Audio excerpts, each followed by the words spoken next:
Oke, Assalamualaikum warahmatullahi wabarakatuh. Perkenalkan, nama saya Fajrin Indi Pramesari dari jurusan Teknik Industri Angkatan 2023 dengan NIM akhir 132, kelompok 21 penelitian operasional 2. Nah, di sini saya bakal membantu menjelaskan bagaimana penyelesaian dari tugas mingguan yang diberikan untuk shift 1 ini dengan menggunakan program dinamis dan analisis Markov. Oke, jadi yang pertama ini kita bakal menentukan gimana sih lintasan yang optimal dari kota A ke kota L untuk meminimumkan biaya yang dikeluarkan. Jadi di sini ada lintasannya teman-teman dari kota A menuju ke kota L dan ada juga biaya-biaya yang harus dikeluarkan. Tapi tujuan kita di sini itu kita harus meminimumkan biaya yang diperlukan atau yang dikeluarkan dari kota A menuju ke kota L. Oke. Jadi yang pertama saya bakal menggunakan Microsoft Excel terlebih dahulu. Nah, di mana di sini saya udah menyalin gambarnya ya, teman-teman. Ya, sebelum itu kita bakal menentukan stage-nya terlebih dahulu.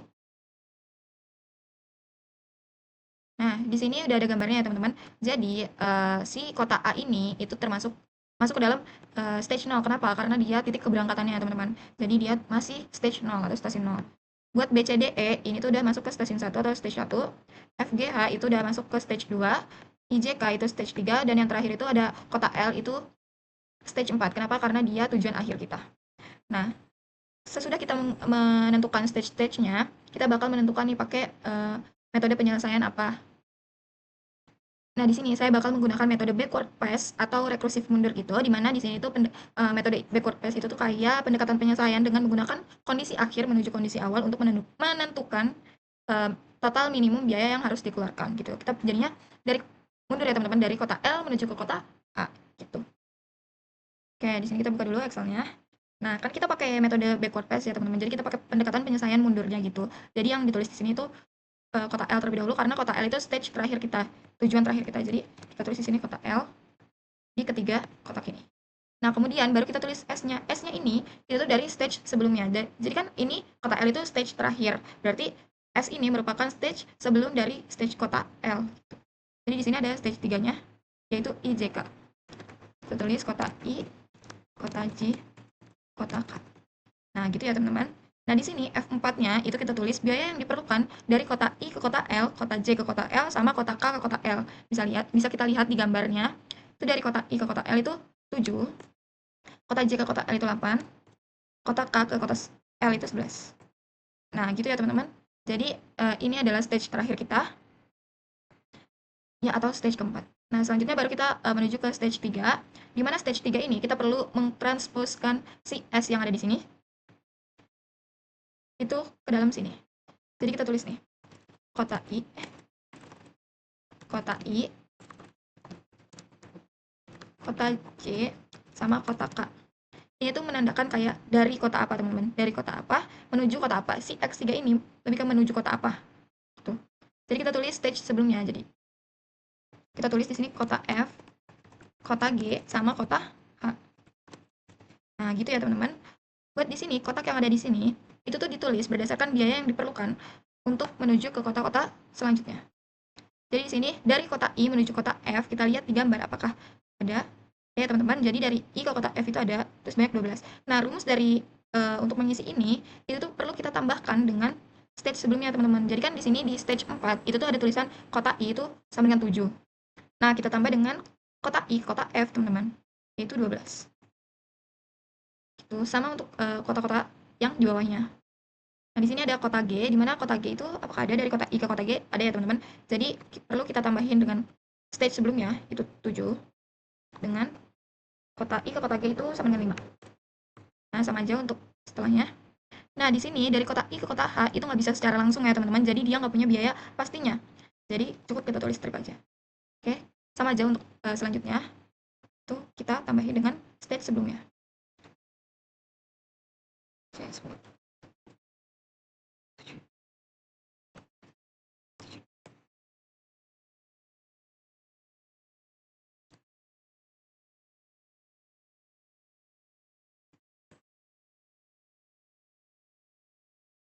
Nah, kalau udah seperti ini, tinggal kita tentukan nih teman-teman biaya minimumnya. Buat kita isi si F3-nya, itu biaya minimumnya. Jadi kita tulis rumusnya minus, atau yang paling minimum, dari kota I, J, K itu berapa? 17. Kita drag aja buat ke bawahnya. Nah, ini ya teman-teman berarti dari kota F, menuju kota F itu yang paling minimum itu adalah kota J. Kita tulis di sini kota J. Kota G itu paling minimum itu kota I. Dari kota H paling minimum itu kota J. Nah, untuk kita lihat nih, kita dari kota L, sorry, kota L menuju ke kota apa, kita bisa lihat dari F3 ini. Yang paling kecil apa? Yang paling kecil kan 12 ya teman-teman. Berarti 12 itu merupakan dari kota I menuju ke kota G. Jadi berarti kita tulis di sini yang paling minimum itu kota I. Nah, itu ya teman-teman. Sama aja buat stage selanjutnya. Jadi kita isi untuk stage kedua. Di sini kita kita transpose lagi ya teman-teman. Buat dari kota apa menuju kota apa. Di sini kan dari stage 3 itu kota F, kota G, sama kota H kan teman-teman. Menuju ke stage 2 berarti menuju ke stage ini nih. Kota B, kota C, kota D, sama kota E. Nah, gitu ya teman-teman. Nah, sama aja buat kita ngisi biaya-biaya optimalnya. Di sini kita lihat nih dari kota F ke kota B apakah ada? Ada ya teman-teman, jadi 4. Nah, jangan lupa kita harus menambahkan dengan si ini sebelumnya, biaya sebelumnya. Kan tadi udah totalnya di sini ya teman-teman. Nih, bisa kita lihat di F3 ini. Kita tambahin dengan stage selanjutnya. 4 ya. F ke C ada ya teman-teman. F ke C itu 10. Terus F ke D itu nggak bisa secara langsung dan F ke E itu nggak bisa secara langsung. Berarti kita stripin aja.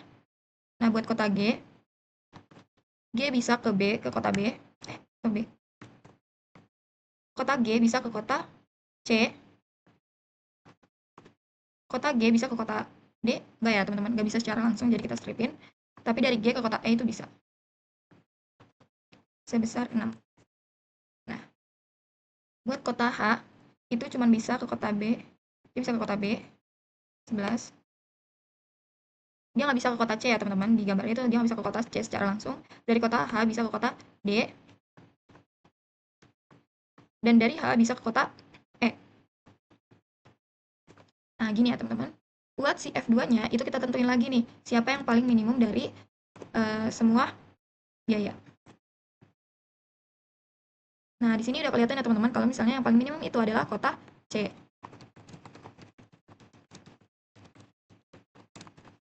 Nah, terus jangan lupa di sini kita harus memberi dia tujuannya juga di X2 tentang ini. Jadi, kota B itu yang paling minimum itu adalah kota G. Yang ini kota G. Dan yang ini kota H. Dan kota E itu kota G.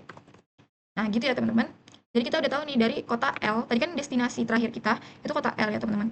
Terus di stage 3 itu kita menuju ke kota I yang paling minimum, ke I, L ke I. Terus dari kota I kita udah, kok kota C sih? Maaf teman-teman, tapi ini kota G. Saya salah nulis. Jadi ini kota G ya teman-teman, karena dia 16. 16 yang paling minimum. Nah, itu dari kota G. Dari kota I, jadi kita lanjutin ya. Dari kota I itu menuju ke kota G. Nah, dari kota G kita perlu mencarinya lagi teman-teman, buat yang di stage pertama sampai menuju stage 0 atau stage A-nya, menuju titik keberangkatannya. Jadi kita transpose lagi, ini dari stage 2, B, kota C, kota D, sama kota E. Nah, buat yang di sini, karena kita cuma punya satu tujuan titik keberangkatan, jadinya kita tulis kota A. Nah, sama aja ya teman-teman, buat rumusnya untuk mencari biaya paling minimum atau optimalnya, itu kita harus tambahkan dengan biaya stage sebelumnya. Sini kota B itu ada 20. Berarti kita tambah ini dengan 7. Sini B ke A itu 7. Ini dari C itu 16, perlu ditambahkan dengan 6. Terus ini dari kota D itu 27, perlu ditambahkan dengan 5. Dan ini perlu ditambahkan dengan 9. Oke. Buat F1-nya juga sama ya teman-teman. Kita cari biaya paling minimum ya. Nah, 22. Berarti 22 itu adalah kota C. Nah, jadi di 22 ini merupakan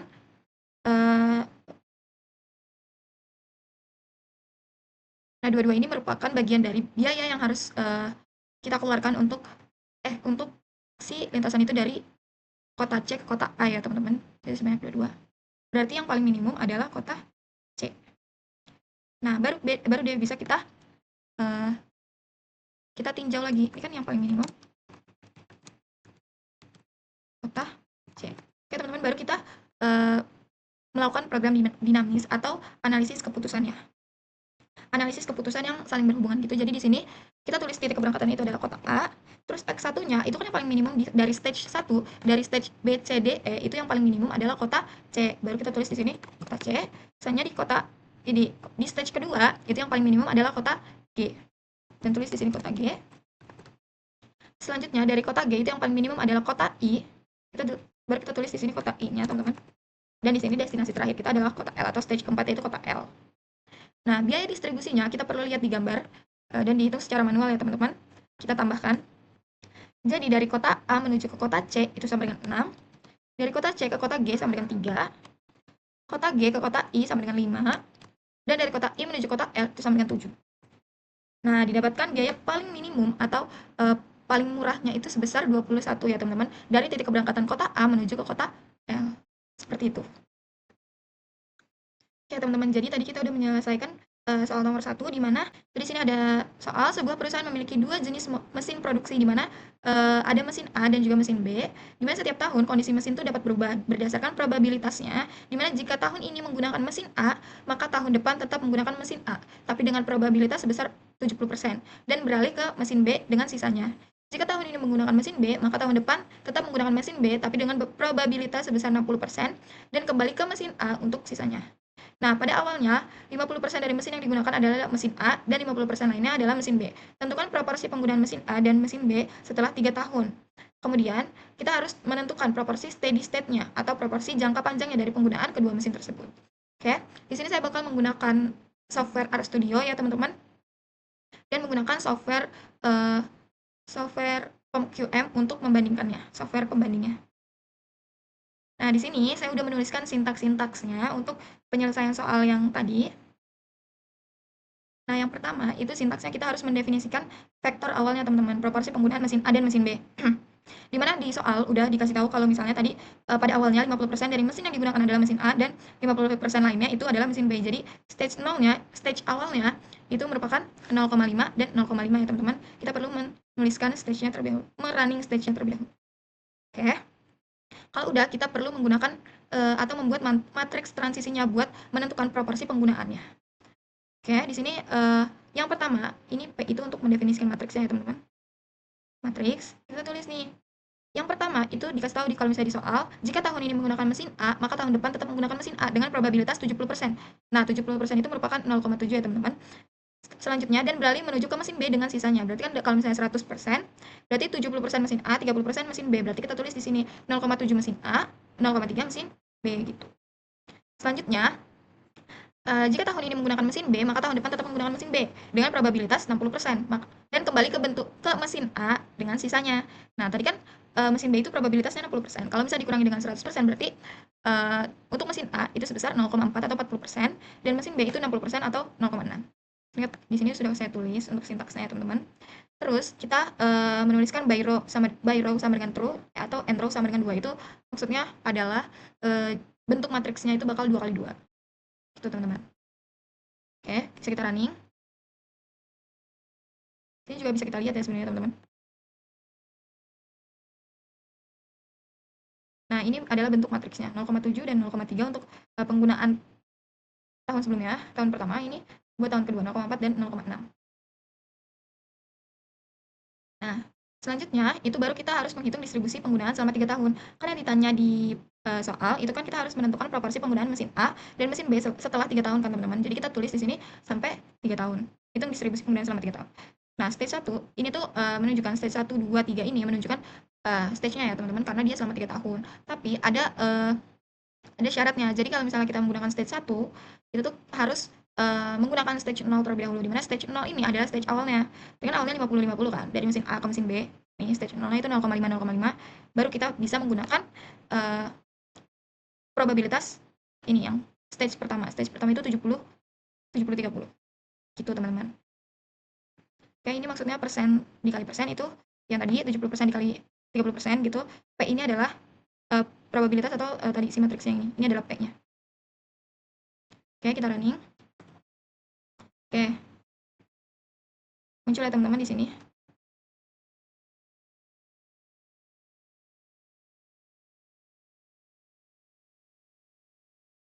Nah, kalau sudah, selanjutnya kita bakal menampilkan hasil proporsi dari penggunanya.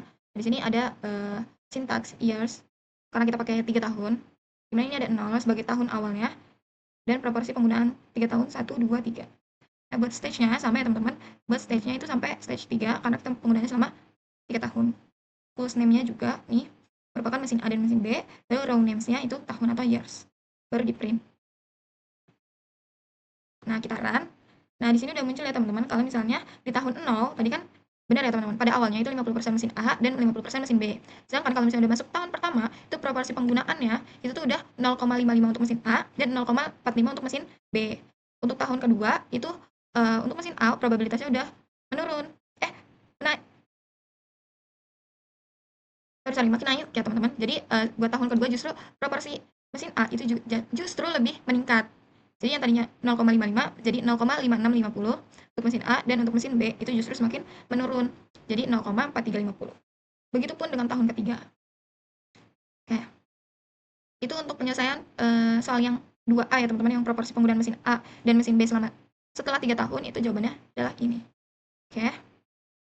Oke, yang kedua itu kita bakal menentukan, yang 2B kita bakal menentukan proporsi steady state-nya atau proporsi jangka panjang dari penggunaan kedua mesin tersebut. Nah, di situ kita perlu menginstal library untuk operasi matriksnya terlebih dahulu, di mana kita pakai EXPM, di mana dia itu kita bakal memunculkan eksponensial si matriksnya teman-teman.